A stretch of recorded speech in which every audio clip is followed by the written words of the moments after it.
體充電能醫百病嘅鋪頭分店越開越多，但無論醫生定加盟商都話呢一種療法毫無根據。林彥邦講下。想試下咩叫做人體充電，可以去充電站嗰度試坐。呢度有10幾部好似電腦嘅儀器，連接埋坐墊，每次充電50分鐘。短片講到幾乎咩都醫得到，減少患上高血壓、心臟病同糖尿病嘅機會，改善便秘問題，全面改善腎功能，減少哮喘、濕疹、皮膚敏感，防止鬆弛同皺紋嘅出現。職員仲會咁樣嚟加強效果。可以揸住脂肪，其實有個現象喺度。負責人話：原理係透過負離子嚟改變人體血液嘅酸鹼度。全身嘅細胞入邊啊，嗰啲五臟六臟啊，佢都靚翻晒。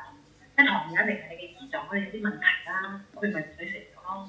生 cancer 咧，有冇防到啊？整翻靚啲細胞咯，唔好俾佢病變。信佢嘅話，每個月2000幾蚊做會員，每日可以嚟坐2次，買埋部機翻屋企就成為65000蚊。不過醫生就話信唔過。透過負離子影響我哋身體個酸鹼度咧，更加係無稽之談啊！行醫咁耐，我從來冇聽過一個單一嘅療法係可以幫到咁多樣冇關聯嘅嘢，即係例如你講嘅美容又得，即係風濕關節痛又得，嚴重嘅腫瘤都得。雖然醫生話冇效，但呢間充電站以加盟形式越開越多，夾埋有17間。其中一個加盟商係佢，佢話背後係個傳銷集團。加盟商收到會員買到充電機，都要同總公司拆帳。但總公司最大嘅收入係繼續開分店，加盟費、租機費加埋按金，一間可以收幾十萬。